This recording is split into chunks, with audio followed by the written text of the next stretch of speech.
Welcome back. Now, it's never been more important to recycle, and making most of your kitchen waste is no different. So composting is a great idea. So where do you start? How do you do it? From ITV's Love Your Garden, David Domoney's back here at the house with his no-nonsense guide. Now, this is quite interesting, really, because this is where food comes from. It is. It is. It all starts here. We shouldn't be throwing it away. And if you take a look at those bags at the front there, and those green wheelie bins too, and all that effort of taking them from the kitchen and just throwing them into the bin, when we could be incorporating it into our own garden, making it easier for us to handle, but doing some good as well. So these are the do's and don'ts that we got here. That's right. So effectively, I've got a lot of plant material that is a really good do. So anything like lettuce or any ends, you see a little bit here that I've taken from your kitchen here, all of those placed into bins or buckets to carry out work well. Tomatoes, anything like that. And the don'ts, really, I mean, you've got in here a selection, particularly nuts. You don't... Well, nuts are usually all right. It's walnut itself that can have, there's some toxins in the shell, so I never put walnuts into mine. I actually never put any weeds in mine either. I mean, I think if your temperature gets up enough in the compost bin, it'll kill seeds and large weed roots. I never take the chance. I usually throw them out. But any other material, like leaves that have got disease on, I never put in. But stuff that you rake up at the end of the year, that autumn brings, or any leaves that fall in between from clippings or hedges and the like, and they break down. And normal leaves break down pretty well. Conifer leaves take up to 3 years to break down, so predominantly deciduous plants. If you've got like knotweed and stuff like that, keep that well away, burn it more. I do. I mean, there is a concept. If you're composting right and the temperature gets up within the composter, it will break those down and kill them. I don't take the chance. OK, so those are the do's and the don'ts. Now we need to turn our attention to how we make it, and we've got in here a selection. The price of these will come up on the screen because they vary massively, starting off with what we got on here. Well, this is a simple way to start composting, and also saves a load of space in your wheelie bins as well. And it's a simple leaf sack. You can buy these online or from garden centres, and I go around and I collect up all the leaves from the garden, I tie them in a knot, and I chuck them behind the garage. Leave it for a year. Next year they come out, and I empty that out as perfect mulch for the outside of the borders. It is great. I do that with mine, but in black bin liners, really, and then you can reuse the bin liners later on. But you've been busy making a compost bin as well over here. Well, the traditional compost bins are those plastic ones. It looks like the skirt off a Dalek. Do you know what I mean? There's that sort of shape, and there's a lid on it too. Now, they've created these because they're relatively inexpensive, but they take a long time to compost down because it's almost a sealed unit that no air can get in. But making them yourself can't be any easier. I've just got 4 pallets here. I put a hinge just on this side, so effectively I can open the door to it to get the compost it's like in a and Ralph out. kennel. That's what it is. He's already been round here. No, he's already been round here. Had a look. But then, do you have to line this or anything, or just fill it? I get it's perfect for you with back and forth to the supermarkets or the veg producers. I get hold of some cardboard and I shove it in between the liners here. This is a couple of things. It holds it in. Eventually it will rot down, and it enables you to get the compost started. You use newspaper just as well. Now, there are key elements that compost heaps need, aren't they? That's right. They need some moisture within it, and they need some air as well as the material that they've got. And it's the combination of that that supports the fungus and the bacteria breaking down the product. They generate some warmth, so insulation also accelerates the composting process, but air is very important. You can all go too far and do it too hot, which then kills the organisms that they're... Absolutely. You need a very special composter for that, and I'll show you one later. But so that's this one. That's this one. Where do we go with this one then? This is kind of stuff you see in the garden centre, these ones. That's right. I mean, it looks like a traditional beehive, but obviously, as you look in there, it is in fact a compost. It's a series of slats. It's a compost house, so you can put all your ingredients within that, kitchen waste and the like, and stuff from the garden. And of course, the air comes underneath the slats and it rots, but it looks a little bit more ornamental than my chateau palette over there.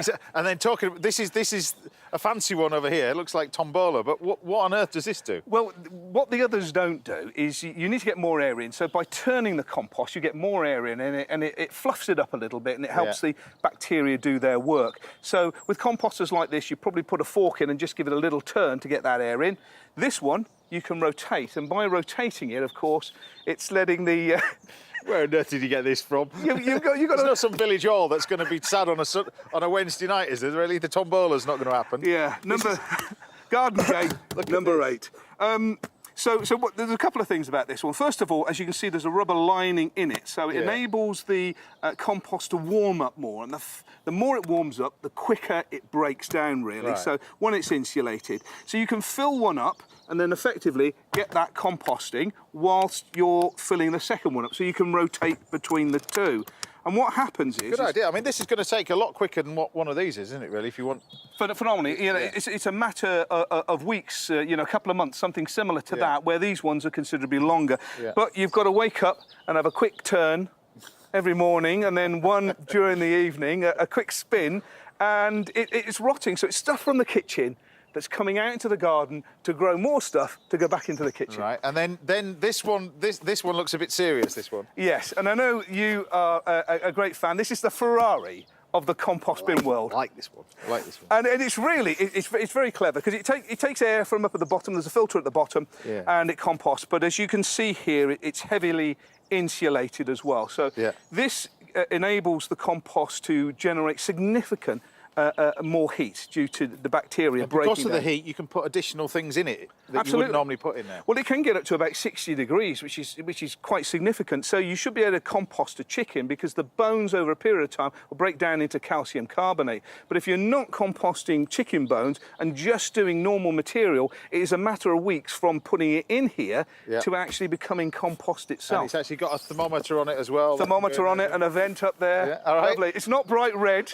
You could easily paint it bright red, couldn't you? Really? Now, this is a wormery. I've seen these before. I've been intrigued to get one, actually, but I haven't got one yet. But tell me how this works. They're marvellous creatures. So composting uses microorganisms to break down. Worms themselves just digest the food, and as it comes out the other end, worm cast, it's extremely nutritious for the garden. So here we have a little wormery. You can buy these relatively inexpensively. I think this one's about 70 quid, and you get everything you need with it. And here are some of the little babies that will be doing the job for you. And you buy the worms, you can get these online as well.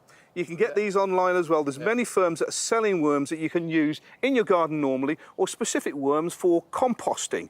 And they do a marvellous job. So the same thing, you build them all up. But if you haven't got one of these, this is the big daddy version, isn't it, this one? Well, yeah, that one's specifically for breaking down. You can actually have that in the kitchen underneath the sink or something similar, but you need the temperature to get that work. Now, this is a wormery and a planter at the same time.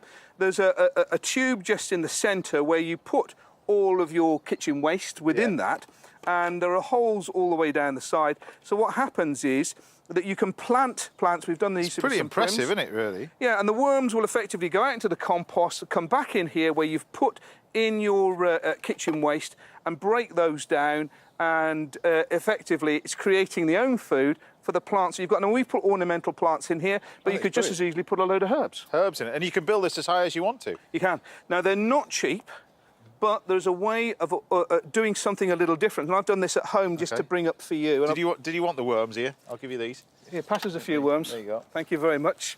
Wash your hands afterwards, especially if you're cooking. Of course, yeah, we'll get letters anyway, So what I've done is I've got a normal pot here, and I planted some herbs away around the outside. Lovely thyme and Santalinas there. So all I've done is got hold of a bit of tube. You can get these quite inexpensively, and I've drilled a series of holes similar to the holes that you've got in that one, and sunk it actually into the pot. What I then do is I get the worms to come in and around here, so they're living within this sealed container, and then I'm putting waste just into the centre here, which they'll access and get into to eat, digest, and break down.